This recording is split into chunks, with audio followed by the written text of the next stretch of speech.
Okay, ये हमारे boot camp की इंट्रोडक्टरी फेज़ की लास्ट वीडियो है। आपने एक्चुअली जब हमने डॉक्यूमेंट एक जनरेट किया था जिसमें एकेडमिक फ़ेज़ और फिज़िकल असेसमेंट के फ़ेज़ का जिक्र मैंने किया था, वो डॉक्यूमेंट में आई गेस मैंने न्यूट्रिशन असेसमेंट को नहीं लिखा था, तो दैट्स वाई मैंने सोचा कि आपको इस डॉक्यूमेंट के थ्रू एक introduction to the nutrition assessment भी दे दें और इसमें थोड़ी सी कुछ चीज़ों की डिटेल है वो भी मैं आपको बताया। तो इनिशियली वेल, न्यूट्रिशन असेसमेंट आप किसे कहते हो? असेसमेंट इन जनरल आप कुछ ऐसी टर्मिनोलॉजी को कहते हैं जिसमें आप एक जस्टिफिकेशन देते हो या आप कुछ फाइंड करते हो, ठीक है। न्यूट्रिशन असेसमेंट किसे कहते हैं? न्यूट्रिशन असेसमेंट से ज़्यादा हम बात करते हैं कि न्यूट्रिशन असेसमेंट ज़रूरी क्यों है, तब आपको इसकी डेफिनेशन और क्लियर हो जाएगी। न्यूट्रिशन असेसमेंट न्यूट्रिशन इंटरवेंशन के लिए बहुत ज़रूरी है। एज अ न्यूट्रिशनिस्ट आप लोगों ने काफ़ी पेशेंट्स या काफ़ी क्लाइंट्स ऐसे देखने हैं जिनको कोई ना कोई प्रॉब्लम होगी और वो उस प्रॉब्लम से रेलिवेंट आपसे इंटरवेंशन मांगने आएंगे इसेंशली, ठीक है। फॉर एग्जांपल आपके पास एक पेशेंट है जो प्री डायबिटिक है, जिसको अभी डायबिटीज़ डायग्नोज तो नहीं हुई है, लेकिन इट्स ही और शी इज़ प्री डायबिटिक, यानी उनकी कुछ वैल्यूज़ आपको इस तरह की दिख रही हैं कि आपको खतरा है कि उसको शुगर हो सकती है, उसको शुगर आगे जाके मिल सकती है। जो प्रोसेस, जो मेथडोलॉजी आप उसके ऊपर अप्लाई करोगे बीइंग अ न्यूट्रिशनिस्ट, इन सारे प्रोसेसेस को न्यूट्रिशन असेसमेंट कहते हैं, ठीक है। और न्यूट्रिशन असेसमेंट इसेंशियली ज़रूरी होती है न्यूट्रिशन इंटरवेंशन के लिए। You have to find a point कि जिस पे आपने इंटरवीन करना है बीइंग अ न्यूट्रिशनिस्ट, ठीक है। अगर आपने उस पे प्री डायबिटीज़ उसको डिक्लेयर किया है किसी पेशेंट को, या आपने आपकी फाइंडिंग है कि वो प्री डायबिटिक है, तो you have to find a point कि जहाँ पे आपने इंटरवीन करना है। अगर वो पेशेंट प्री डायबिटिक है तो इसेंशियली आप उसकी प्रोटीन तो नहीं रोकोगे। आपका गोल ये होगा कि आप उसे ऐसे फूड्स रिकमेंड करो जो ग्लाइसेमिक, जिसका ग्लाइसेमिक इंडेक्स लो हो, जिसमें इंसुलिन रिटेंशन की कैपेसिटी हो, या जिसके अंदर शुगर का कंटेंट वैसे ही लो जिस पे आप उसे रिस्ट्रेन कर सको, या जिस पे जो वो मेडिसिन खा रहा है आप उसको इवैल्यूएट करने की कोशिश करोगे। एग्जैक्टली यही सारे प्रोसेसेस के थ्रू आप चल के यानी इस प्रोसेस की इनिशियल्स को आप न्यूट्रिशन असेसमेंट कहते हो कि बीइंग अ न्यूट्रिशनिस्ट आप किस तरह एक पेशेंट को असेस करोगे। इस सारे के इनिशियल्स को हम लोग न्यूट्रिशन असेसमेंट कहते हैं। ओके, अब हमने बात कर ली कि असेसमेंट ज़रूरी क्यों है by definition.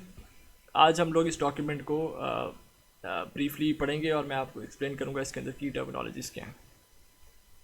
Food is essential for human growth and survival as it provides energy and building materials for various functions in the body. अगर आप एक कॉन्शियस इंसान हो तो आपको पता है already, either you are a nutritionist और नॉट, आपको ऑलरेडी पता है कि food is very much essential not only for the growth but for the survival of a human being और any living individual actually. Essentially बात जो ज़रूरी है वो ये है कि न्यूट्रिशन, कोई बंदा भी एक्चुअली न्यूट्रिएंट्स किस तरह अवेल करता है और एक बल्क ऑफ फूड को स्पेसिफिकली एनर्जी में कन्वर्ट कैसे करता है और अपने रोज़मर्रा के काम उससे निकलवाता है। तो इस प्रोसेस के इसेंशियली 4 स्टेप्स हैं। First one is digestion, second is absorption, third is transportation and fourth is excretion. Well, digestion का प्रिंसिपल मतलब ही यही है कि you have to convert the bulk of food into simpler food. आप उसको सिंपल में कन्वर्ट करते हो किसी भी बल्क फूड को। एब्जॉर्प्शन का प्रिंसिपल ये है कि आप उसमें से न्यूट्रिएंट्स को एब्जॉर्ब कर लेते हो। ट्रांसपोर्टेशन का ये है कि आप उसके अंदर जो भी आपने न्यूट्रिएंट्स एब्जॉर्ब किए हैं अब आपने उसको सही जगह पे पहुंचाना है। प्रिंसिपली हम बात करते हैं। एक्सक्रीशन का मतलब ये है कि आपने जो भी मेटाबॉलिक प्रोसेसेस के थ्रू जो वेस्ट मटेरियल आया है अब आपने उससे जान छुड़ानी है, तो आप उसे एक्सक्रीट कर देते हो।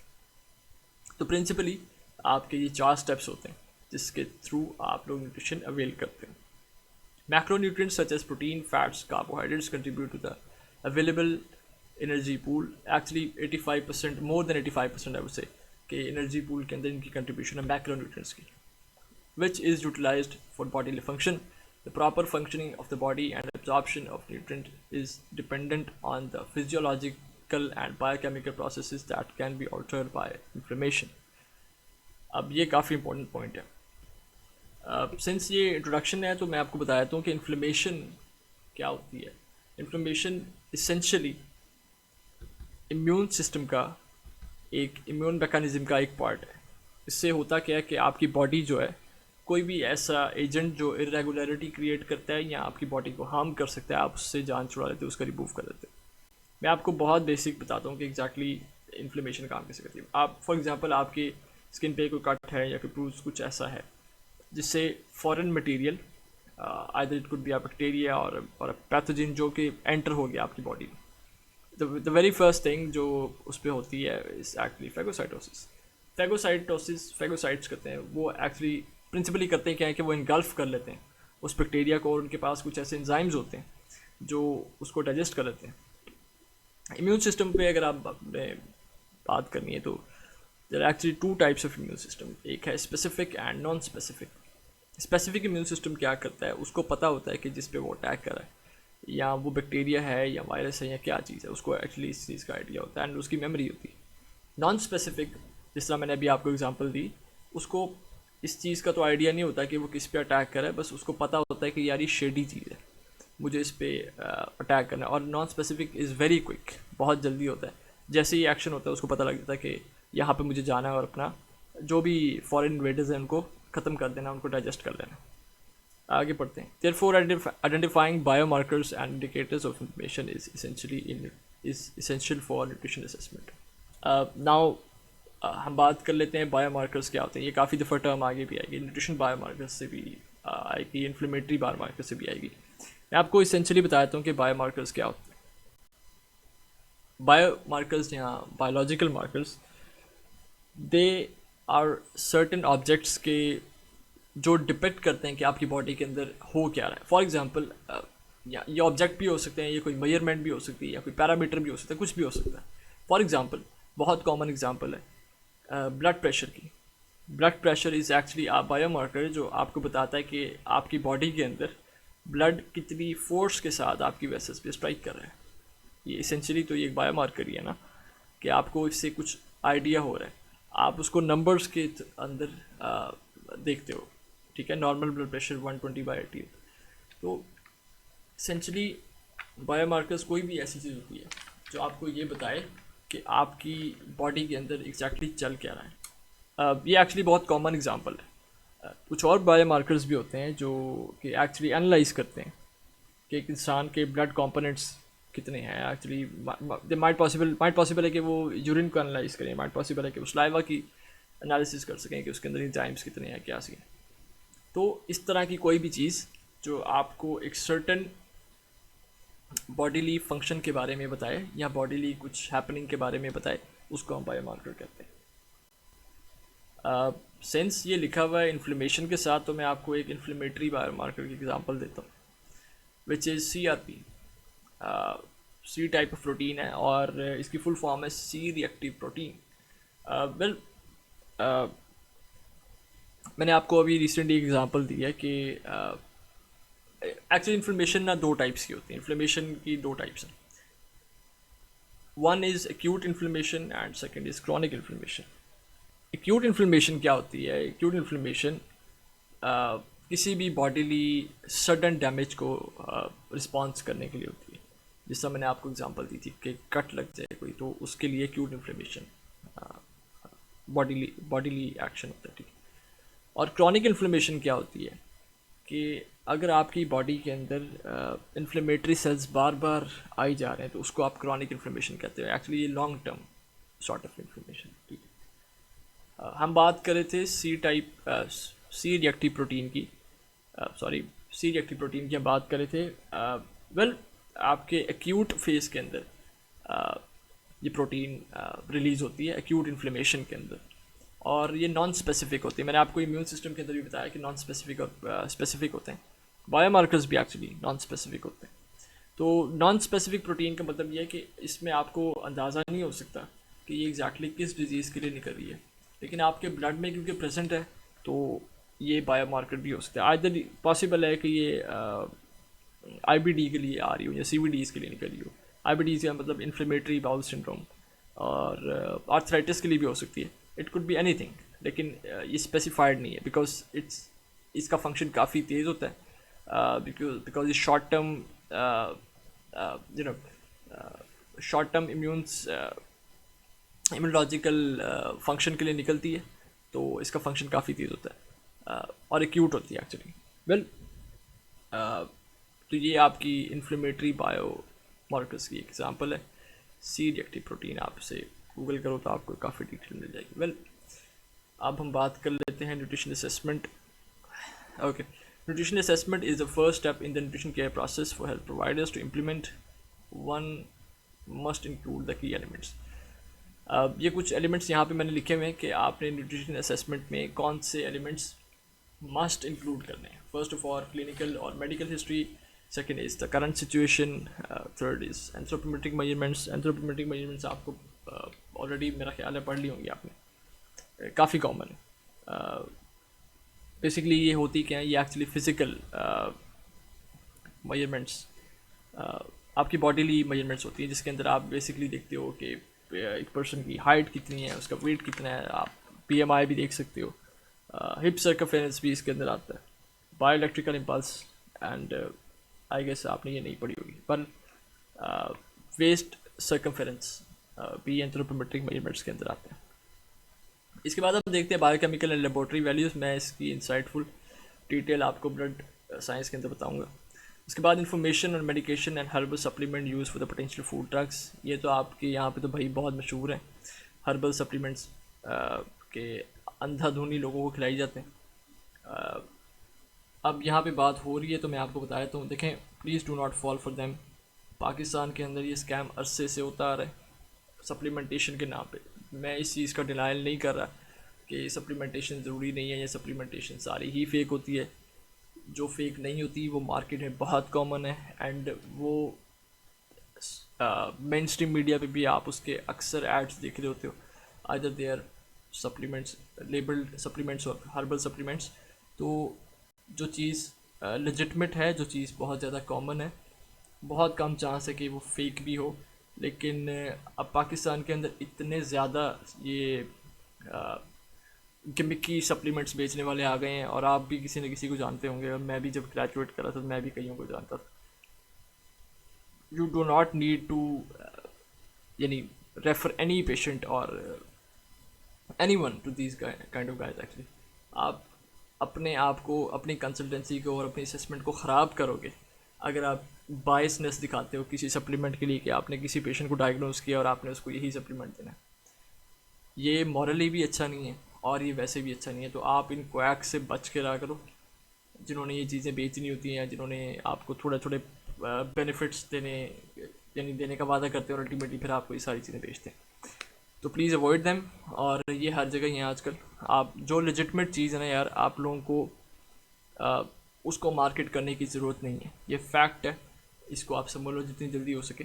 यानी जो भी सप्लीमेंट लेजिटमेट होता है उसको व्हाट्सएप ग्रुप के अंदर एटलीस्ट मार्केटिंग की ज़रूरत नहीं होती। आप समझ रहे क्यों?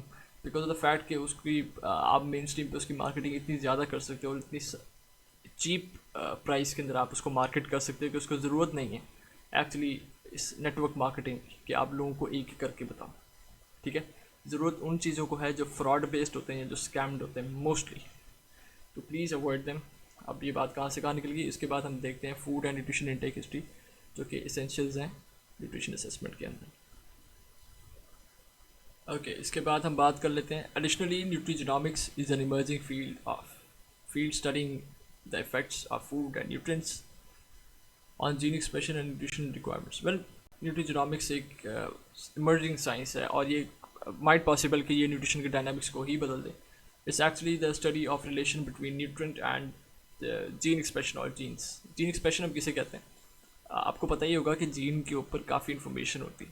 तो जब वो इन्फॉर्मेशन एक फंक्शन की शक्ल ले लेती है तो हम उसको जीन एक्सप्रेशन कहते हैं। ठीक है, principally.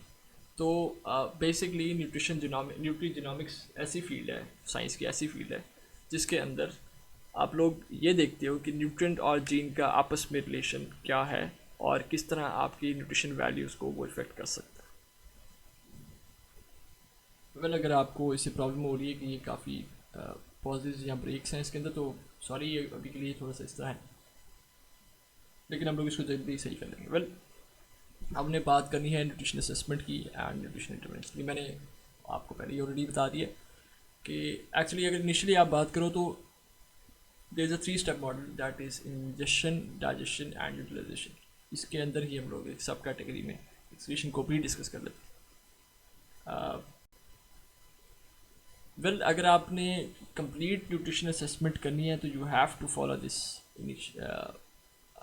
You know 3 step model of nutrition which is ingestion, digestion and utilisation. मैंने आपको ऑलरेडी बताया कि इंजेशन प्रिंसिपली आप लोग अगर देखो तो माउथ के थ्रू आप लोग एक नॉर्मल इंसान इंजेस्ट करता है. एंड डाइजेशन मैंने आपको बताया कि break down into the simpler form of nutrients, और यूटिलाइजेशन में आपकी एब्जॉर्प्शन आ जाती है एंड ट्रांसपोर्टेशन एज वेल. दोनों चीज़ें इस यूटिलाइजेशन के अंदर आती हैं. आगे हम पढ़ते हैं. By carefully evaluating each step of this model and nutrition provider can identify the areas of insufficiency और एक्सेस. मैंने आपको ऑलरेडी बताया कि न्यूट्रिशन असेसमेंट फर्स्ट स्टेप है to find where you are going to intervene. Intervention आप तभी कर सकते हो जब आप न्यूट्रिशन असेसमेंट कर चुके होगे, जब आपको ऑलरेडी पता होगा कि आपका पेशेंट या आपका client needs to have attention in regards to any kind of. हमने बात की कि शुगर का अगर आपका पेशेंट है तो आपने उसके लिए असेसमेंट कर ली, आपको पता लग गया कि आपका पेशेंट एक पोटेंशियल शुगर के डिजीज़ में जा सकता है, तो आप उसके अकॉर्डिंगली इंटरवीन करते हो. That's the nutrition intervention. आगे बात कर लेते हैं. It is important to consider physical, biochemical, and behavioral environmental factors that may alter any stage of this process. Based on these considerations, the practitioner must carefully select appropriate nutrition diagnosis for which an intervention is deemed necessary. मैंने आपको already बता दिया ये कि कुछ factors इस तरह के होते हैं. You have to consider either is physical, biochemical, behavioural factors या एनवायरमेंटल फैक्टर्स जिसको आपको कंसिडर करना होता है अपनी न्यूट्रिशन असेसमेंट के अंदर, सो यू कैन आइडेंटिफाई कि आपने इंटरवीन एक्चुअली कहाँ करना है. ठीक है. The ultimate goal of evaluating the intake and assimilation of nutrients is to achieve an optimum level of nutritional health. Okay, तो अभी हमने थोड़ी सी ब्रेक करी थी. हम लोग अब बात करेंगे गैस्ट्रोइंटेस्टाइनल ट्रैक्ट के बारे में. एक्चुअली इसको समझने के लिए मैंने थोड़ा सा आपकी क्रॉस की ये बुक है, और ये बुक के ऊपर मैं आपको थोड़ा सा गैस्ट्रोइंटेस्टाइनल ट्रैक्ट के बारे में बताऊंगा. एंड हम कोशिश करेंगे कि इसकी डिटेल में ना जाएं बिकॉज वीडियो बहुत लंबी हो जाएगी. और सेकंड रीज़न ये है कि ये एनाटमी की भी क्लास नहीं है. मैं आपको थोड़ा सा इसका बेसिकली थोड़ी सी आउटलुक दे देता हूँ कि आपकी जो गैस्ट्रोइंटेस्टाइनल ट्रैक है वो कैसे काम करती है एग्जैक्टली, और आपको फ़िलहाल के लिए क्या समझना ज़रूरी है. वैसे इसमें से मैक्सिमम चीज़ें आप लोगों ने पढ़ी होंगी और फंक्शंस का आपको ज़्यादा पहले से ही पता होगा, लेकिन to make the class very relevant और इसको थोड़ा सा इसका पॉइंट बनाने के लिए हमें गैस्ट्रोइंटेस्टाइनल ट्रैक पढ़ना ज़रूरी है. तो ये गैस्ट्रोइंटेस्टाइनल ट्रैक मैं आपको एक्सप्लेन करता हूँ. तो बेसिकली जो हमारा फूड का फर्स्ट इंटरफेस होता है वो हमारा माउथ है, और माउथ या ओरल कैविटी आप इसे कहते हो. इसके प्रिंसिपल काम 3 या 4 होते हैं. फर्स्टली हम बात करते हैं च्यूइंग की. माउथ में मैकेनिकल च्यूइंग होती है with the help of muscles and teeth, और च्यूइंग के थ्रू आप उसको मैकेनिकली फूड को ब्रेक डाउन करते हैं स्मॉलर पार्टिकल्स के अंदर. उसके बाद हम बात कर लेते हैं enzymatic break down of the food की. वेल आपके माउथ में इनिशियल इंजामेटिक ब्रेक डाउन भी होती है. हाइड्रोलिसिस, बेसिकली हाइड्रोलिसिस हम कहते हैं एंजाइमेटिक ब्रेकडाउन को. और अल्टीमेटली फिर उस एंजाइमेटिक ब्रेकडाउन के साथ आपके जो माउथ के अंदर स्लाइवा होता है उसके साथ आपका फूड अच्छी तरह से ब्लेंड होता है और छोटे छोटे बहुत फाइन पार्टिकल्स के अंदर कन्वर्ट हो जाता है, जिसको आप कहते हो बोलस. माउथ के अंदर जो बोलस अल्टीमेटली आपका एसोफेगस से पास करता है, और इस प्रोसेस को आप स्वेलिंग कहते हो इजी वर्ड्स के अंदर, या प्रोपेलिंग कहते हो. प्रोपेलिंग किसे कहते हैं मैं आपको बताता हूँ एग्जैक्टली क्या होता है. आपका जो माउथ है इसके अभी हम लोग आउटलुक लेते हैं, उसके बाद में डिटेल में आपसे बात करते हैं इस बारे में. वेल उसके बाद आपका एसोफेगस या फूड पाइप आ जाता है, जिसका इसेंशली एक ही फंक्शन है. It propels your bolus into the stomach. ये हेल्प करता है बोलस को short and very fine particles के अंदर कन्वर्ट करके आपके स्टमक तक पहुंचाने के लिए. इसके लिए काम करता है आपका एसोफेगस। थर्ड आपका जो इंटरफेस है दैट इज स्टमक। स्टमक आपकी काफ़ी हेल्प करता है आपके फूड को प्रोसेस करने के अंदर। वेल सबसे पहला जो इसकी रिस्पॉन्सिबिलिटी है वो है चर्निंग की। स्टमक क्योंकि एक मस्कुलर सा ऑर्गन है और it's very very much versatile और काफ़ी इसके अंदर मसल्स होते हैं। तो करता ये है कि ये डायमेंशनल कॉन्ट्रैक्शन करता है मसल्स की, और जो आपका च्यूड बॉलस है उसकी चर्निंग करता है, बेसिकली उसको और मिक्स करता है अपने मसल्स स्टमक के कंटेंट के साथ। और स्टमक का कंटेंट क्या होता है हम उस पर बात करते हैं अभी थोड़ी देर में। सेकंड नंबर पे इसकी रिस्पॉन्सिबिलिटी है ये हाइड्रोलिसिस भी करता है। हाइड्रोलिसिस मैंने आपको बताया that is the enzymatic break down of food. Actually इसके अंदर काफ़ी एंजाइम्स भी होते हैं। थर्ड नंबर पे जो इसका काफ़ी नेग्लिजिबल रोल है दैट इज़ स्टोरेज। एक्चुअली ये आपको टेम्प्रेरी स्टोरेज भी प्रोवाइड करता है फूड की। एंड फोर्थ और लास्ट ये आपका ड्यूडिनम है which is the start of small intestine. सबसे पहला पार्ट ये। तो जो आपका स्टमक है वो काइम प्रोड्यूस करता है। आप याद रखो कि माउथ से आने वाला फूड इज़ एक्चुअली बोलस, और इसकी पीएच क्योंकि माउथ की पीएच एक्चुअली 6.5 टू नियर 7 के पास पास होती है। Not very acidic, not very basic actually. और जो स्टमक है इसकी पीएच एसिडिक होती है। Will talk about that in a minute.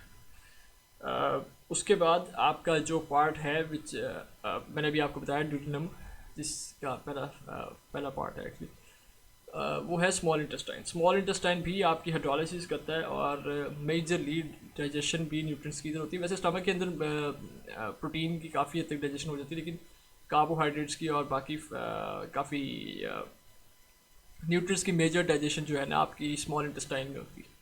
और मेजरली अब्जॉर्प्शन भी आपकी जो है ना वो स्मॉल इंटेस्टाइन के अंदर ही होती है। उसके बाद आपका आ जाता है लार्ज इंटेस्टाइन। लार्ज इंटेस्टाइन का सबसे बड़ा पार्ट है कोलोन। कोलोन के 3 पार्ट्स हैं एक्चुअली। ये ट्रांसवर्स कोलोन है। ट्रांसवर्स कोलोन ट्रांसवर्स प्लेन में पड़ा होता है, इस तरह करके आपको दिखता है।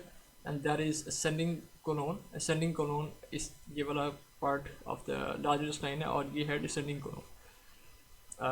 ये आपकी है जनाब लार्ज इंटेस्टाइन। अब हम लोग बात करते हैं इसके रोल्स के बारे में, क्योंकि मैंने आपको पहले जिक्र कर दिया इन चीज़ों का। अब मैं आपको इनको थोड़ा सा डिटेल में एक्सप्लेन करता हूँ कि ये कैसे काम करता है। बट बाय द वे हमने एक चीज़ का जिक्र नहीं किया which is rectum. Rectum exactly क्या करता है? This is the part that stores the substance, और उसकी टाइमली एक्सपल्शन एनस के थ्रू होती है। थोड़ी सी स्टोरेज प्रोवाइड करता है आपको रेक्टम। अब हम बात कर लेते हैं स्टार्ट से बात करते हैं एक्चुअली माउथ के बारे में, या ओरल कैविटी, इसको हम बकल कैविटी भी कहते हैं। माउथ एक्चुअली क्या करता है, इसका मैंने आपको मेन रोल बताया। ये फूड को बोलस के अंदर कन्वर्ट करता है और उसको बहुत से फाइन पार्टिकल्स में तोड़ देता है with the help of teeth and muscles and इसके अपने मैकेनिक्स होते हैं। वेल जो प्रोसेस है इसको ब्रेक डाउन का, उसको हम च्यूइंग कहते हैं। और इसके मिक्सिंग का जो प्रोसेस है विद द सलाइवा, उसको मैस्टिकेशन कहते हैं। माउथ के अंदर एक मस्कुलर सा एक पार्ट अटैच होता है जिसका नाम है टंग, उसको हम लोग लिंगुला भी कहते हैं। एक्चुअली अब शायद ये बात हमें करनी चाहिए नहीं, मैं बताता हूँ आपको। टंग के अंदर ना 2 मसल्स मेजरली इन्वॉल्व होते हैं। मैं आपको ब्रीफ एक्सप्लेन करता हूँ। एक है आपका एक्सट्रिंसिक मसल और एक है इंट्रिंसिक मसल। इनिशियली जो एक्सट्रिंसिक मसल है ये आपकी टंग को एलिवेट करता है और डिप्रेस करता है। एलिवेट करने का मतलब ऊपर उठाता है और डिप्रेस करने का मतलब नीचे करता है। और जो आपका इंट्रिंसिक मसल होता है, the other type of the muscle that shortens and widens your tongue. तो आपको इनके एक्शन के बारे में थोड़ी सी तारीख अगर आपने नोट करनी हो तो आप कर सकते हो। जो मेजर जो मोस्ट इम्पॉर्टेंट चीज़ें हैं माउथ के अंदर, दीज एक्चुअली ये ग्लैंड्स हैं तीनों, parotid gland, sublingual gland and सब मैक्सिलरी ग्लैंड। इसका इनकी पोजीशन काफ़ी इंपॉर्टेंट है। Parotid gland actually contributes 25% of the saliva जो आपके माउथ के अंदर होता है। 25% of the part of saliva parotid gland से आता है। एंड सब मॉडिबुलर या सब मैक्सिलरी ग्लैंड मॉडिबुलर हम कहते हैं लोअर जॉ को बिकॉज ऑफ द प्रेजेंस के इसकी प्रेजेंस लोअर जॉ के पास होती है। तो इसकी प्रेजेंस को सब मैक्सिलरी भी कहते हैं, सब मॉडिबुलर भी कहते हैं, दोनों नाम है इसके। मॉडिबुलर आप जॉ बोन को कहते हो। ये कंट्री इसकी जो एक्सक्रीशन है वो 75% ऑफ द यू नो स्टाइवा में 75% इसकी कंट्रीब्यूशन होती है सब मॉडिबुलर की, सब मैक्सिलरी ग्लैंड की। इसके बाद बात कर लेते हैं हम सब लिंगुअल की। वो यहाँ पे लिखा हुआ है which is just below the tongue. मैंने आपको बताया कि टंग का हम नाम लिंगुला भी कहते हैं इसको। तो इसकी पोजीशनिंग के हिसाब से इसका नाम लिखा हुआ है। It contributes 5% of the entire saliva. Well, अब ये जो तीन ग्लैंड्स हैं इनकी मेजर सिक्रीशन मैं आपको बताता हूँ। एक विच इज़ अल्फ़ा माइलेज, आपने काफ़ी सुना होगा ऑलरेडी। अल्फ़ा माइलेज तो काफ़ी मशहूर भी है। अल्फ़ा माइलेज बेसिकली करता क्या है, ये अल्फ़ा यानी अमाइलेज बेसिक इसका फंक्शन ये है कि ये स्टार्च को डाइजेस्ट करता है और एक्चुअली कन्वर्ट करता है इसको स्मॉलर कार्ब्स के अंदर। अब इसमें बहुत मज़े का एक फैक्ट है, जो भी डाइजेशन कार्बोहाइड्रेट्स की है ना वो बहुत मिनिमल होती है माउथ के अंदर, बहुत ज़्यादा मिनिमल। तो ये इतनी मिनिमल है और कि मतलब कि आपके मेजरली जो है ना कार्ब्स वो इतने स्मॉलर टुकड़ों में एक्चुअली कन्वर्ट होते नहीं हैं, बहुत मिनिमल है। अब एक्चुअली ये क्यों है, मैंने आपको ऑलरेडी एक बात बताई कि आपका जो माउथ है उसकी पीएच होती है 7, उसकी पीएच ना ज़्यादा एसिडिक होती है और ना ज़्यादा बेसिक होती है। वाई? बिकॉज द फैक्ट कि फॉर एग्जांपल आप मिसाल ले लो कि आपका जो ये ग्लैंड्स हैं और या जो आपका अल्फ़ा माइलेज है वो एक्चुअली कार्बोहाइड्रेट्स को ब्रेक डाउन कर देता है ग्लूकोज के अंदर या और भी किसी मोनोसेकेराइड के अंदर। तो बात यह है कि ग्लूकोज के ऊपर काफ़ी ज़्यादा हाइड्रोक्सिल के मॉलिक्यूल्स होते हैं। अब जब आपके माउथ के अंदर हाइड्रोक्सिल के मॉलिक्यूल्स फैल जाएंगे या बहुत ज़्यादा हो जाएंगे बिकॉज द फैक्ट कि ये सबको डाइजेस्ट करने लग जाए, तो होगा क्या कि आपके मुंह की जो पीएच है वो बहुत ड्रॉप कर देगी, मे बी 5 से भी नीचे आ जाए। और जब 5 से नीचे आएगी तो एक्चुअली होगा ये कि इसके कॉन्सिक्वेंसेस डिफ़िकल्ट है। आपकी जो मुंह की एट्रोफीज़ हैं, फॉर एग्जांपल आपकी टंग है वो डैमेज होना शुरू हो जाएगी। मे भी टंग डैमेज ना हो लेकिन आपके टीथ ज़रूर गिरने शुरू हो जाएंगे बिकॉज ऑफ द फैक्ट कि आपके मुंह जो है ना वो एसिडिक हो जाएगा, ओरल कैविटी जो एसिडिक हो जाती है अगर सारे ग्लूकोज आपको यहाँ मिले। दैट्स द रीज़न कि स्टमक की जो पीएच है वो बहुत ज़्यादा एसिडिक होती है और उसकी प्रोटेक्शन के लिए भी एक बहुत अच्छा सिस्टम ऑलरेडी इसके अंदर है, वो मैं आपको एक्सप्लेन करता हूँ वो क्या है। तो नाउ यू नो कि वाई आपके मुंह ओरल कैविटी के अंदर डाइजेशन जो है वो इतनी डाइजेशन जो है ना इतनी पीक पर क्यों नहीं होती, या आपका जो है ना स्लाइवरी अल्फ़ा अमाइलेज जो आपका एंजाइम है वो टोटल डाइजेशन क्यों नहीं कर देता कार्बोहाइड्रेट्स की, उसको ग्लूकोज के अंदर कन्वर्ट क्यों नहीं कर देता। That's the reason actually. अब हम बात कर लेते हैं एसोफेगस की। एसोफेगस का मैंने आपको बताया इसको फूड पाइप भी कहते हैं। इसके अंदर फूड एक्चुअली बहुत कम देर के लिए स्टोर होता है, बट फॉर द फैक्ट कि हम लोग इसकी थोड़ी सी आउटलुक दे रहे हैं तो मैं आपको बताया था एसोफेगस का के दो पार्ट्स होते हैं। एक है आपका अपर एसोफेगस स्फिंक्टर एंड एक है आपका लोअर एसोफेगस स्फिंक्टर जो बिल्कुल स्टमक के अपर एंड के पास होता है। ठीक है, आपका जो अपर एसोफेगस स्फिंक्टर है यहाँ से बेसिकली एक ही फंक्शन है जो आपका स्टमक आपका एसोफेगस पाइप क्लेम करता है, विच इज़ पेरिस्टालसिस। पेरिस्टालसिस क्या होता है कि प्रिपल्शन एक्चुअली वेव लाइक प्रिपल्शन होती है जब आपका बोलस एसोफेगस के अंदर एंटर होता है। होता क्या है कि एसोफेगस के एक्चुअली तीन पार्ट्स हैं। First one is the upper esophagus part, second one is the middle part and third one is the lower esophagus part। तीन पार्ट्स में अगर आप इसे कन्वर्ट करो, फर्स्ट वन के ऊपर आपको ना स्केलेटल मसल्स देखने को मिलते हैं। स्केलेटल मसल्स काफ़ी हद तक कंट्रोल में होते हैं actually, they are responsible for the propulsion कहते हैं कि आपका एक ऐसा यानी प्रोसेस जिसमें आपने बोलस को नीचे उतारना है और उतारना भी मसल एक्टिविटी की वजह से, इसको हम प्रिपल्जन कहते हैं। मसल एक्टिविटी में कॉन्ट्रैक्शन या एक पॉइंट पे आप कॉन्ट्रैक्ट करते हो और अदर पॉइंट पे आप रिलैक्स करते हो तो फिर आपका बोलस नीचे आता है। अब मैं आपको बताता हूँ कैसे। ओके, सिर्फ ठीक है। तो बात ये है कि जब यहाँ से आपका बोलस नीचे आ रहा है तो ये जो पार्ट ऑफ द एसोफेगस है ये रिलैक्स कर देता है और वो पार्ट कॉन्ट्रैक्ट कर देता है। जब बोलस मिडल पे होता है, फॉर एग्जांपल आप ये समझ लो कि इन दो लाइंस के दरमियान में कहीं बोलस है, एक्चुअली करे होगा ये कि ये रिलैक्स कर देगा, इसके रिलैक्सेशन की वजह से बोलस थोड़ा सा नीचे उतरेगा, ये कॉन्ट्रैक्ट कर देगा, तो अल्टीमेटली एक राउंड शेप्ड, एक ड्रॉपलेट की शेप में आपको बोलस मिलेगा। बिकॉज ऑफ द फैक्ट कि अपर एसोफेगस का जो पार्ट है that consist of skeletal muscles, और जो मिडिल पार्ट है that consist of skeletal and smooth muscles, जो कि पार्शली कंट्रोलेबल है, जो कि फुली कंट्रोलेबल नहीं है। तो अपर एसोफेगस से मिडिल एसोफेगस में और मिडिल एसोफेगस से लोअर एसोफेगस में, जो कि इस कम्प्लीटली आपके कंट्रोल में नहीं है, and because of the fact कि स्मूथ मसल से बना होता है, तो इस प्रोसेस को जिसमें हम बोलस को नीचे स्टमक तक उतारते हैं, इसको हम पेरिस्टालसिस करते हैं। अब ये आपसे रेलिवेंट शायद ना ही हो, लेकिन मुझे थोड़े थोड़े इसके आपको एक्सप्लेन करने से, इसलिए मैं आपको बता रहा हूँ। तो इस प्रोसेस के थ्रू आपका स्टमक बोलस रिसीव करता है। ओके, तो अब हमने पढ़ लिया कि आपका स्टमक बोलस को रिसीव कैसे कर रहा है। अब हम लोग देख लेते हैं कि एग्जैक्टली स्टमक के कुछ फंक्शंस थोड़े थोड़े मैं आपको बता देता हूँ। Just a minute. ओके, देखें, स्टमक ने फॉर एग्जांपल अब बोलस रिसीव कर लिया और बोलस स्टमक के अंदर है, और फूड से स्टमक एक्चुअली जहाँ तक वो फुलफिल हो सकता है वो हो चुका है ऑलरेडी।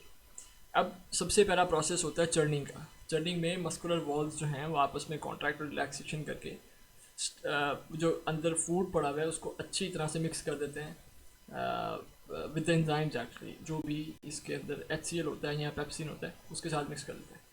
हाइड्रोलिसिस, जो major part of hydrolysis carried करता है वो आपका है पेप्सिन। ओके, वेल, पेप्सिन के अलावा भी हमारे पास एक्चुअली पेप्सिन सिक्रीट होता है।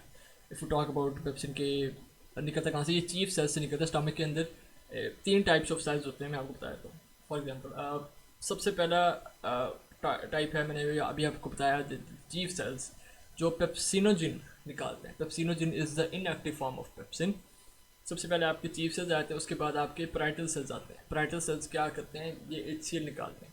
अब HCl की प्रेजेंस में पेप्सिनोजिन जो है ना वो पेप्सिन में कन्वर्ट हो जाता है। पेप्सिन आपकी प्रोटीन की डाइजेशन में बहुत हेल्प करता है, actually breaks the bond of amino acid, actually peptide bonds को तोड़ने में हेल्प करता है। वेल, इसके बाद अगर हम बात करें तो मैंने आपको बताया कि एसिडिक, आपने ये बात याद रखनी कि एसिडिक इन्वायरमेंट में एक्टिव होता है पेप्सिनोजिन, पेप्सिन में कन्वर्ट हो जाता है। उसके बाद हम बात करते हैं म्यूकस सेल्स की। म्यूकस सेल्स स्टमक की लाइनिंग के अंदर होते हैं, they are in the lining of small intestine as well.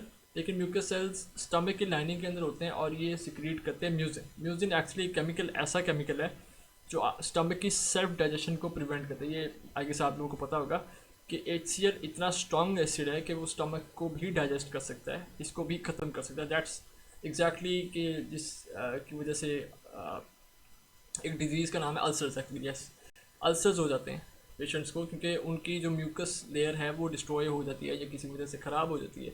तो जो HCl आपके चीफ सेल्स स्टमक के रिलीज़ कर रहे हैं वो आप पे ही काम करने लग जाते हैं और आपके स्टमक को डिस्ट्रॉय करते हैं। तो ये स्टमक की लाइनिंग के अंदर होते हैं सेल्स, जो तीनों के मैंने नाम लिए हैं। First is the parietal cell, second is the chief cell, and the third one is the mucus cells जो म्यूसिन रिलीज़ करते हैं। तो म्यूसिन की रिलीज़ करने का इसका फ़ायदा यही है कि आपके अपने सेल्स जो है ना आपकी अपनी वॉल्स को डाइजेस्ट नहीं करते हैं। तो हमने पढ़ लिया कि बेसिकली स्टमक का काम, मैंने आपको पहले बताया था कि इसका काम यही है कि ये काइम रिलीज़ करता है। बोलस आया और काइम रिलीज़ कर दिया, राइट। और मेजरली अगर आप इसकी कैपेसिटी देखो तो ये डिफ़र करती है मैन टू मैन, लेकिन 2 to 4 लीटर्स इसकी कैपेसिटी होती है। और ये कुछ देर के लिए फूड को भी स्टोर कर लेता है, मैंने आपको ऑलरेडी बता दिया है। उसके बाद हम बात करते हैं स्मॉल इंटेस्टाइन की। वेल, स्मॉल इंटेस्टाइन स्टार्ट होती है डिओडिनम से, डिओडिनम भी कहते हैं या डिओडिनम, जो भी आप कह सकते हो। वेल, स्मॉल इंटेस्टाइन का जो फर्स्ट पार्ट है ये वो पार्ट है एक्चुअली जिसमें सबसे ज़्यादा डाइजेशन अकर होती है। मोस्टली न्यूट्रिएंट्स की डाइजेशन इस पार्ट के अंदर अकर होती है और इसके अंदर सिक्रीशन लिवर और गाल ब्लैडर की वजह से बाइल सिक्रीट होता है इसके अंदर, एंड पैंक्रियाटिक एंजाइम्स भी होते हैं इसके अंदर। मैं आपको कुछ यहाँ पे दिखाना चाहता हूँ। ये आप नोटिस करो कि पैंक्रियाज जो है यहाँ पे ये लेबल्ड है, और ये पैंक्रियाज आपकी आ रही है, ठीक है। इधर से ये डॉटेड लाइन बता रहा है कि ये स्टमक के पीछे साइड, पिछली साइड पे। तो पैंक्रियाज के इंसुलिन बहुत फेमस एंजाइम है आपको, लेकिन ये यहाँ पर रिलीज नहीं होता एक्चुअली। पैंक्रियाटिक डक्ट आपने ढूंढनी है, मैं आपको दिखाता हूँ। ये देखो, पैंक्रियाटिक डक्ट की ओपनिंग किस जगह पे, duct is actually refers to a pipe actually जो ओपन होती है इस जगह। पैंक्रियाटिक डक्ट आपकी ओपन है डिओडिनम के अंदर, राइट। तो आप अब नोटिस करो कि पैंक्रियाज जो है वो रिलीज करता है बाइल और बाइकार्बोनेट। बाइकार्बोनेट की नेचर होती है बेसिक। आपके पास जो स्टमक से काइम आ रहा है उसकी नेचर है एसिडिक। ये इसका बहुत बड़ा एक कॉन्ट्राडिक्शन है। बात यह है कि इंटेस्टाइन की नेचर भी बेसिक होती है, और बाइकार्बोनेट हेल्प करता है टू न्यूट्रलाइज द काइम। उसको बेसिक बाइकार्बोनेट के ज़रिए उसको न्यूट्रलाइज करने की कोशिश करता है कि कोशिश क्या करता है, बल्कि करता है उसे एक्चुअली इसको न्यूट्रलाइज करता है, उसकी pH 7 के पास लेके आता है, राइट। अभी हमने इंटेस्टाइन का I guess should tell you the brush board enzyme as well. Okay, यहाँ पे मैंने कुछ पिक्चर्स खोली हुई थी आई गेस। ओके, अब आप अगर देखो ना तो आपको पता लगेगा, यानी ये आपको ना यहाँ से काफ़ी प्लेन दिख रहा है, बिकॉज ये बहुत इसकी एक बिल्कुल भी इसकी माइक्रोस्कोपिक पिक्चर नहीं है। जो आपका इंटेस्टाइन होता है ना वो इनसाइड आउट इस तरह, नॉट इनसाइड आउट बल्कि इनसाइड से इस तरह की होती है। इनको हम कहते एक्चुअली ये जो सेल्स होते हैं ना इनको विलाई करते हैं। ये प्रोजेक्शन टाइप के सेल्स जो होते हैं ना इनको विलाई करते हैं। आपकी इंटेस्टाइन कुछ दिखने में ऐसे होता है माइक्रोस्कोपिकली। और एक और पिक्चर दिखी है यस, हाँ ये देखो, ये आपके विलाइज हैं। ये ब्रश लाइक स्ट्रक्चर जो अपीयर होता है ये विलाइज, इसको हम विलाइज कहते हैं। और माइक्रो विलाई क्या होते हैं, अगर इसको इसकी प्रोजेक्शन को भी हम जूम इन करके देखें वो see some projection like this as well, जो अल्टीमेटली करती क्या है, ये आपकी जो इंटेस्टाइन का सरफेस एरिया ना उसको बढ़ा देती हैं। फॉर द फैक्ट कि इन्होंने डाइजेशन करनी है, फॉर द फैक्ट कि इनमें एंजाइमेटिक प्रोसेस बहुत ज़्यादा है, तो इसको इसके सरफेस एरिया ज़्यादा होने की यही वजह है कि ये जल्दी जल्दी फंक्शन कैरी आउट करते हैं, ठीक है।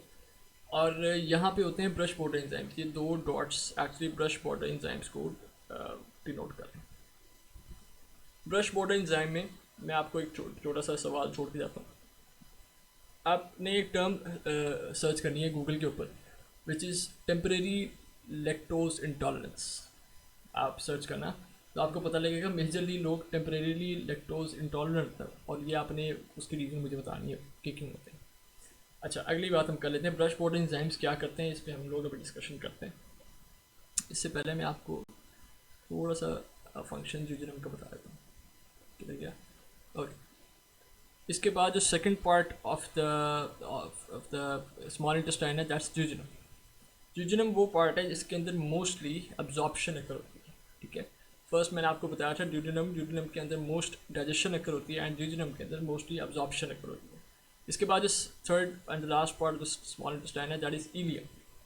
इलियम में तो कुछ मोस्ट नहीं होता एक्चुअली, लेकिन इसमें आपकी सर्टन न्यूट्रिएंट्स की अब्जॉर्प्शन होती है। मैं आपको एग्जांपल दे देता हूँ, विटामिन B12 की होती है अब्जॉर्प्शन, A, D, E और K की होती है अब्जॉर्प्शन, और कुछ इस तरह के वाइटामिन की आपकी अब्जॉर्प्शन होती है स्मॉल इंटेस्टाइन के अंदर, इस पार्ट में इलियम में, ठीक है।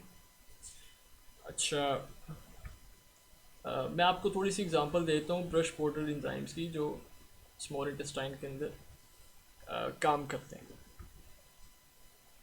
ओके, सबसे पहला जो ब्रश बॉर्डर एंजाइम एक्चुअली इसका फंक्शन है, ब्रश बॉर्डर एंजाइम रिलीज करता है पेप्टाइडेज, जिसको हम कहते हैं ब्रश बॉर्डर पेप्टाइडेज, ठीक है। और पेप्टाइडेज आपको ये शो करता है कि अल्टीमेटली प्रोटीन की डाइजेशन में हेल्प करता है, या अमाइनो एसिड्स के बॉन्ड ब्रेक डाउन करने में, पेप्टाइड बॉन्ड जो होते हैं अमाइनो एसिड्स के ब्रेक डाउन करने में उसमें हेल्प करता है। वेल, पैंक्रियाज दो एंजाइम्स रिलीज करता है, दैट्स ट्रिप्सिनोजिन और कीमोट्रिप्सिनोजिन, दो एंजाइम्स होते हैं। अब जिस भी एंजाइम के आगे आपको जिन देखिए ना, GEN जेंट, दैट मीन्स कि वो एक्टिव नहीं है। मैंने आपको पेप्सिनोजिन की एग्जांपल दी थी पहले। पेप्सिनोजिन भी एक्टिव नहीं होता, पेप्सिन उसकी एक्टिव फॉर्म है।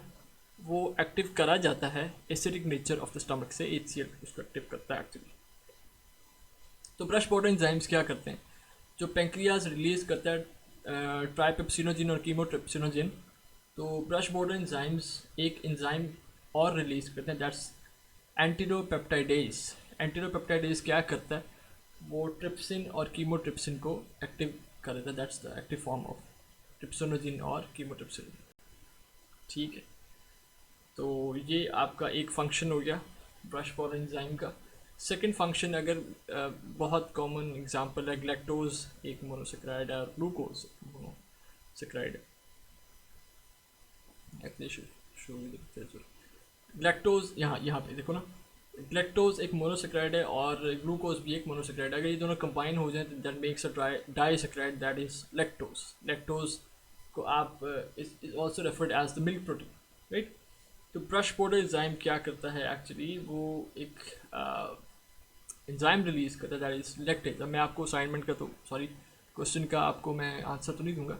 Lactase brush border enzyme release करता है which is essential for the digestion of lactose. मैंने आपसे पूछा ये है कि आप मुझे बताओ कि कुछ लोग टेम्परेली लैक्टोज इंटॉलरेंट कैसे हो जाते हैं और होते हैं। आप उसको गूगल पे भी देख के बता सकते हो, but you will discover a very very unique thing actually. Okay, इसके बाद हम लोग बात कर लेते हैं इसकी। मैं आपको एक लास्ट एग्जांपल ही देता हूँ फैट्स से रिलेवेंट, बिकॉज हमने 3 मैक्रो न्यूट्रिएंट्स डिस्कस किए हैं। फैट से रिलेवेंट मैं आपको एग्जांपल देता हूँ। ट्राइग्लिसराइड आपने सुना हुआ है।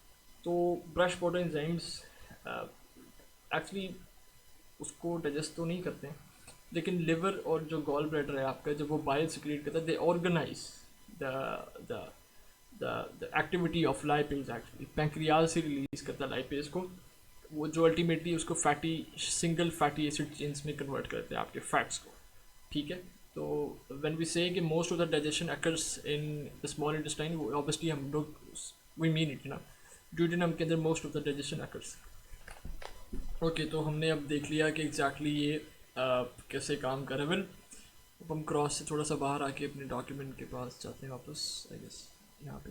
ऑलराइट, ओके, ये गैस्ट्रोइंटेस्टाइनल ट्रैक का मैंने आपको थोड़ा सा ब्रीफ सा ओवरव्यू दे दिया, आई गेस ज़्यादा लंबा नहीं होगा। लेकिन ओके, अब हम बात करते हैं पॉसिबल न्यूट्रिशन डायग्नोसिस की। The proper functioning of gastrointestinal tract is critical to the nutrition care process. There are several nutrition diagnoses that can be made when assessing GIT function. Okay, अब हम बात करेंगे उन डायग्नोसिस की जो आपके major chance है, जिनके 90% ऑफ द चांस है कि आप इस रिजल्ट पे ही पहुंचोगे। फर्स्ट पे हम बात कर लेते हैं ऑल्टर्ड गैस्ट्रोइंटेस्टाइनल फंक्शन की। अब इस डायग्नोसिस के अंदर काफ़ी सारी डिजीज़ इन्वॉल्व होती हैं, इंक्लूड होती हैं। मैं आपको एग्जांपल के तौर पे एक डिजीज़ बताता हूँ, that is coeliac disease.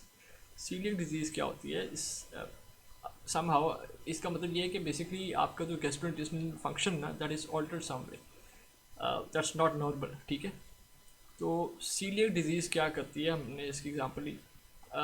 Actually coeliac disease में होता ये है कि आपकी जो बॉडी है ना, वो इम्यून सिस्टम डेवलप करती है against its own nutrient, that is gluten.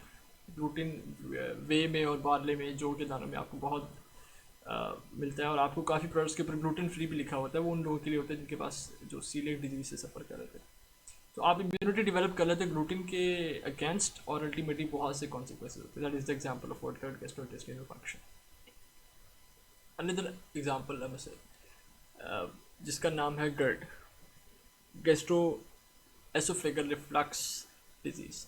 Actually होता ये है कि आपका जो यू नो जो आपके कंटेंट्स हैं उनको नॉर्मली तो स्टमक में आना चाहिए एसोफेगस ट्रैक से। होता ये है कि जो आपके स्टमक के कंटेंट है ना, वो फ्लो बैक करते हैं एसोफेगस को। तो आपको कुछ इस तरह के सिम्टम्स, जिस तरह एसिड रिफ्लक्स हो गया या हार्ट बर्न हो गया, इस तरह के सिम्टम्स आपको शो होते हैं। तो that's an other example of altered gastrointestinal function. उसके बाद हम बात कर लेते हैं balance nutrient intake, I guess इस पर एग्जांपल देने की जरूरत नहीं है।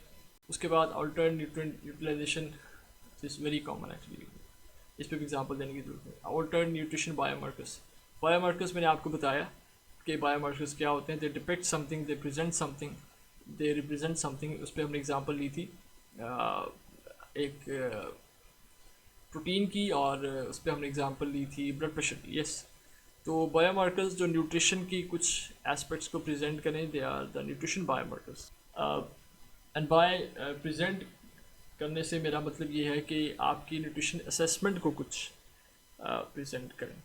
तो आप सोचो कि कौन से बायोमार्कर्स हो सकते हैं। बहुत कॉमन एग्जांपल है ब्लड शुगर टेस्ट। आप actually presents the amount of sugar that is present inside the blood, right. और इस तरह इस तरह के काफ़ी टेस्ट होते हैं, जिस तरह वाइटामिन एंड मिनरल्स टेस्ट, या सीरम लिपिड टेस्ट, या और भी काफ़ी टेस्ट होते हैं जो आपके समहाउ न्यूट्रिशन इनटेक को रिप्रेजेंट कर रहे होते हैं। आगे चलते हैं। इनएडिक्वेट और excessive fluid intake and food drug interaction, these can also be the possible nutrition diagnosis gastrointestinal tract के लिए अगर हम बात करें तो। ओके, आगे हम चलते हैं। अच्छा, अब हमने बात करनी है फंक्शन ऑफ गैस्ट्रोइंटेस्टाइनल। मैक्सिमम आपको फंक्शन गाइड कर चुका है, ये मैं डॉक्यूमेंट पढ़ देता हूँ आपको। The GIT is designed to digest the macronutrients, protein, carbohydrates and lipids from the ingested food and beverages। हमने इस बारे में बात कर ली। एब्जॉर्ब फ्लूइड हमने बात की कि लार्ज इंटेस्टाइन मेजरली एब्जॉर्ब करती है फ्लूइड, और स्मॉल इंटेस्टाइन का जो लास्ट पार्ट है इलियम, वो आपके माइक्रोन्यूट्रिएंट्स में से मेजर को एब्जॉर्ब करते हैं, ट्रेस एलिमेंट्स को भी एब्जॉर्ब करते हैं। Provide a physical and immunology barrier to pathogens, foreign materials and potential antigens consumed with food and formed during the passage of food through the GI। Yes it does. Actually immunological barrier क्या होता है? जब आपका stomach acid produce करता है तो वो आपको एक्चुअली बचा रहा है काफ़ी पैथोजन से। ये इम्यूनिटी ही है actually, type it's the type of immunity. आपकी जो स्किन है that's the type of immunity as well. ये नॉन स्पेसिफिक है, अल्टीमेटली तो आपको बचा ही रही है ना काफ़ी पैथोजन से, बैक्टीरिया से। आपका जो ग्लैंड है which is producing oil to the skin, वो भी नॉन स्पेसिफिक इम्यूनिटी प्रोवाइड करे आपको। It's protecting from bacterias and pathogens and irritating materials, anything. तो ये आपको एक सर्टेन लेवल पे बचा ही रहा है, right. Now we talk about the last point. Provide regulatory and biochemical signalling to the nervous system, often involving the intestinal microbiota by the path known as the GI, the gut brain axis। Well, अगर आपको पता हो तो आप जाके ना Google करना, you will know कि GIT ट्रैक करना इट सेल्फ एक अलग ब्रेन होता है। इट सीम्स लाइक, बिकॉज कि ये इतना यूनिक और इतना वेल इस्टेब्लिश्ड है ना कि आपको दिखता ऐसा लगता है कि इसका एक अलग ब्रेन है GIT ट्रैक का। और यू नो इसके अंदर इन्वॉल्व होता है एक system that names that we name it enteric nervous system. Enteric nervous system क्या करता है? It is enteric nervous system actually refers to the bi-directional communication from brain and to the GI tract। actually बात दरअसल ये है कि the gut brain axis actually एक path को रेफर करता है जो आपके नर्वस सिस्टम और आपके GI के अंदर होता है। आपकी जो GI गैस्ट्रोइंटेस्टिनल ट्रैक की लाइनिंग होती है ना, उसके ऊपर काफ़ी तरह के न्यूरल और hormonal you can say immunological signalling materials पड़े होते हैं जो एक्चुअली करते ये हैं कि वो रेगुलेट करते हैं many they are actually responsible to regulate many kinds of physiological processes। either they are they are referred to digestion, metabolism or immune system or satiety और hunger। काफ़ी moods जो आपके होते हैं वो बेसिकली गट के जो लाइनिंग है ना एक्चुअली उसके ऊपर बिछे हुए एक पाथवे है, न्यूरल और हार्मोनल पाथवे है जिसके थ्रू कंडक्ट होते हैं। तो इट लुक्स लाइक कि आपके जो GIT है उसका एक इटसेल्फ एक ब्रेन है, बिकॉज द फैक्ट कि वो काफ़ी हद तक सेल्फ सफिशेंट है। इस बात को रेफर करता है द गट ब्रेन एक्सिस। यहाँ पे हमने इंटेस्टाइनल माइक्रोबायोटा का भी जिक्र किया। इंटेस्टाइनल माइक्रोबायोटा क्या है मैं आपको बताया तो ये बेसिकली माइक्रो ऑर्गेनिजम्स का ट्रैक कलेक्शन है माइक्रो ऑर्गेनिजम्स की इनसाइड द GI ट्रैक, जो काफ़ी हेल्प करता है आपको। मैं एग्जांपल देता हूँ इसका फंक्शन क्या है। एक्चुअली ये प्रोड्यूस करता है न्यूरोट्रांसमीटर्स को, राइट। आपका जो सेरोटोनिन सेरोटोनिन है और डोपामीन है, एक्चुअली उन न्यूरोट्रांसमीटर्स को की प्रोडक्शन के अंदर आपका इंटेस्टिनल माइक्रोबायोटा हेल्प करता है। और डोपामीन आपका एक एक्चुअली मूड डिपेक्ट करता है, राइट। तो दैट्स हाउ इट वर्क्स। मैंने आपको द गट ब्रेन एक्सिस का बता दिया। अब हम बात कर लेते हैं स्पेसिफिकेशन ऑफ, यार ये टेक्स्ट तो मैं पढ़ता हूँ आपको। The human GIT is well suited for digestion absorbing nutrients from a tremendous variety of food, including meat, dairy products, fruit, vegetables, grain, complex starches, blah blah blah. Depending on the nature of the diet consumed, 90% 90, मैं आपको इसका crux बताता हूँ। Basically जो भी आपकी diet होती है इसमें से 90 to 97% of the food is actually digested and absorbed. Majorly जो डीड फूड्स होते हैं मेजरली वो प्लांट ओरिजिन से आते हैं, या टफ स्टार्चेज होती हैं या ग्रासेज होते हैं। They are hard to digest because the fact कि एनिमल्स के पास थोड़ा ग्रेटर सीकम होता है। मैंने लेबल किया था उसके ऊपर, तो आपको this part caecum, yes this is okay. तो जो प्लांट्स जो एनिमल्स होते हैं या जो अदर स्पीशीज़ होते हैं इंसान के अलावा, they have the large caecum and उनके अंदर डाइजेशन ऑफ हार्ड स्टार्चेज या ग्रासेस बहुत ज़्यादा आसानी से हो जाती हैं। आज फिब्रस मटीरियल्स की भी डाइजेशन वहाँ पे ज़्यादा आसानी से, because they have another course as well. अब हम बात कर लेते हैं फिब्रस फ्रूट्स की। Human lack the enzyme to hydrolyse the chemical bonds that link the molecule of sugar that make up of plant fibers actually. However, fibrous foods and any undigested carbohydrates are fermented to varying degrees by bacteria in human colon. Colon का मैंने आपको बताया is the largest part. Actually, this process can contribute 5 to 10% of the energy needed by humans. I guess इसको बताने की ज़रूरत नहीं है। स्ट्रक्चर मैं आपको ऑलरेडी बता चुका हूँ। कुछ स्पेसिफिकेशंस हैं जो यहाँ पे लिखी होंगी, शायद मैंने ना बताई हूँ। ओके, आपकी जो पूरी जीआईटी है is actually 9 metres long and extend करती है माउथ टू एनस। मैंने आपको स्ट्रक्चर दिखाया उसके ऊपर, और इसके अंदर कौन कौन से ऑर्गन्स इन्वॉल्व हैं या ग्लैंड्स इन्वॉल्व हैं वो यहाँ पे लिखे हुए हैं already. I will talk about the mucosa. Okay, mucosa क्या होता है बेसिकली? Mucosa is the inner lining, not lining, I tell you. Mucosa basically एक होलो, फॉर एग्जांपल अगर आप स्मॉल इंटेस्टाइन को इस तरह स्ट्रेट रख के देखो, यू विल सी के जो उसके अदर फोल्डिंग्स के अलावा एक बीच में जो होलो स्पेस बच जाती है उसको हम सॉरी उसके होलो स्पेस के जो फर्स्ट कांटेक्ट में सेल होता है उसको हम म्यूकोजा कहते हैं, दैट सिक्रीट्स म्यूसिन। और जो होलो स्पेस होती है ना बीच में, उसको हम कहते हैं ल्यूमेन। ठीक है, मैं आपको पहले ल्यूमिन का बता रहा था। Actually lumen is the hollow space, जो सिलेंड्रिकल स्पेस होलो है बीच में स्मॉल इंटेस्टाइन के, वो ल्यूमिन होती है। और mucosa is the first layer that is in contact with the food, जो आपकी स्मॉल इंटेस्टाइन में आता है। ये हमने विलाई का जिक्र अभी किया। मैंने आपको बताया that's the finger like projection जो स्मॉल इंटेस्टाइन के अंदर होती है। और इस फिंगर लाइक प्रोजेक्शन के ऊपर एक और फिंगर लाइक प्रोजेक्शन होती है, ये आपका माइक्रोस्कोपिक व्यू है विलाई का। इसके ऊपर यू सी एक और फिंगर लाइक प्रोजेक्शन यहाँ पे था, या इस फिंगर लाइक प्रोजेक्शन और होती है। और इसके ऊपर ब्रश बॉर्डर इंजाइम्स होते हैं, दे सिक्रीट मनी इंजाइम्स, और प्रोटीन की डाइजेशन वहाँ पे करते हैं। और कार्बोहाइड्रेट्स के लिए लैक्टोज की डाइजेशन की मैंने आपको ऑलरेडी एग्जांपल दी इसके अंदर। ठीक है, ओके, अच्छा, यहाँ पे काफ़ी इंटरेस्टिंग बात आ रहा है। The result is a tremendous increase in surface as compared with expected from a smooth hollow cylinder. The cells lining the intestinal tract have a lifespan of approximately 3 to 5 days, and then they are slotted into the lumen. Lumen मैंने आपको already बताया the cylinder जो बीच में होलो space होती है small intestine की, that is referred as lumen.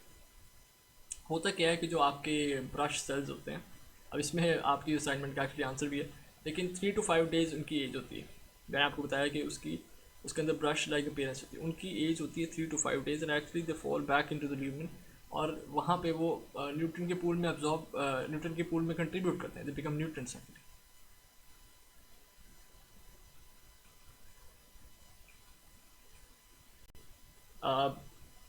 Well यहाँ पे इस सारी डॉक्यूमेंट का क्रक्स यही है कि health of the body depends on a healthy function of GIT. यहाँ पे आपको बता रहे हैं कि जीआईटी बिकॉज द फैक्ट कि GIT is the first place जो आपकी आपका समझ लो कि जनरेटर है न्यूट्रिएंट्स का और आपके एनर्जी का। फर्स्ट इंटरफेस आपकी न्यूट्रिएंट्स का वहीं मिलता है। तो सबसे जो डेफिशिएंसी होती है ना आपकी बॉडी के अंदर, जब सबसे जिसका फर्स्ट इफेक्ट होता है वो आपकी जीआईटी को ही होता है। ठीक है, आपकी जीआईटी की एट्रोफीज को होता है। Atrophies actually refer to the structure that are present in the GIT, right. तो इसको सबसे पहला इफेक्ट होता है आपकी यू नो आइदर आप किसी किस्म का स्टारवेशन में हो या किसी किस्म की ऐसी कंडीशन में हो जिससे आपको फूड आपकी प्रॉपर इनटेक नहीं फूड की मिल रही। तो सबसे पहला जो जो नुकसान है एक्चुअली वो आपकी जीआईटी को ही होता है। लेकिन अगर आपकी फूड इनटेक रिज्यूम होती है and U turn back on the healthy track, तो सबसे पहला एडवांटेज या फ़ायदा भी आपकी जीआईटी को ही होता है। Approximately 45% of the energy requirement of the small intestine and 70% of the energy requirement of cell lining in the colon में आपको पता है। So the largest part of the large intestine are supplied by the nutrient passing through its lumen. Colon का भी lumen है, मैंने आपको बताया, बीच होलो स्ट्रक्चर होता है, that's the lumen. तो 45% in the small intestine and 70% of the cells lining the colon actually यानी एनर्जी में कंट्रीब्यूट करते हैं। जो न्यूट्रिएंट्स वहाँ से गुजरे होते हैं 45% न्यूट्रिएंट्स स्मॉल इंटेस्टाइन को और 70% न्यूट्रिएंट्स आपके कोलोन को कंट्रीब्यूट करते हैं। ओके, ये मैंने आपको बताया ऑलरेडी कि स्टारवेशन का और किस तरह आपको इफेक्ट होता है। वेल इस टॉपिक के अंदर हम बात कर रहे थे कि कंसिस्टेंसी ओवर बल्क ईटिंग। आपके जो जीआईटी है दैट्स मेड कि for the consistent eating actually, कि आपको बल्क ईटिंग के लिए जीआईटी ऐसा इस तरह के इसके अंदर ऑर्गन्स और ग्लैंड्स हैं दैट दे प्रेफर कि आप कंसिस्टेंटली खाओ और टाइमली खाओ over bulk eating. They do not prefer bulk eating कि आप एक दफ़ा में ही बहुत ज़्यादा करो। जैसे कि आप लोग कंसिस्टेंटली खाओ और टाइमली खाओ तो उस पर की प्रेफरेंस ज़्यादा है। ठीक है, बहुत लंबी वीडियो होगी, मैं भी बोल बोल तक एक्चुअली टॉपिक तो काफ़ी लंबा हो गया। आई गेस मैंने लास्ट टॉपिक का जिक्र नहीं किया, which is the bulk consistency over bulk eating. GIT refers के आप यू नो प्रेफर्स एक्चुअली कि आप कंसिस्टेंटली खाओ और बल्क ईटिंग ना करो, यानी consistency over bulk eating. GIT के जो सिस्टम्स हैं या ऑर्गन्स हैं या ग्लैंड्स हैं, they are actually made up this way कि आप कंसिस्टेंटली खाओगे, they remain healthy and they remain functional and they do things very well अगर आप कंसिस्टेंट खाते हो। लेकिन अगर आप बल्क ईटिंग करते हो, यहाँ पे एक दफ़ा में ज़्यादा खा लेते हो, उसके बाद बहुत लंबा गैप लेते हो, उसके बाद फिर दोबारा ज़्यादा खा लेते हो, तो आपकी जीआईटी की फंक्शन उसका हेल्दी रहना कोई भी गारंटीड नहीं है, या जीआईटी उसको प्रेफर नहीं करता। ठीक है, और एक्चुअली यही नॉलेज है जस्टिफाई करता है कि अगर इंडिविजुअल ऑरली सही खा सकता है तो he should prefer to intake food orally over यानी पेरेंटरली इंट्रावेनस फूड लेने से प्रेफर करना चाहिए उसको ओरल के वो खा ले, इनकेस अगर उसका ओरल इनटेक ठीक है। ठीक है, दैट्स द रीज़न कि जीआई फंक्शनल रहने को ज़्यादा प्रेफर करता है और फंक्शनल रहने की वजह से हेल्दी भी रहता है। कंसिस्टेंसी ओवर बल्क ईटिंग इस पैराग्राफ को रेफर करते हैं। आई गेस वीडियो बहुत लंबी हो गई है, मैं भी बोल बोल के थक चुका हूँ। तो that's the detailed introduction to nutrition assessment. मैं आपको मंडे को इसका डॉक्यूमेंट दिला दूंगा actually. Thank you very much for listening. अल्लाह हाफ़िज़।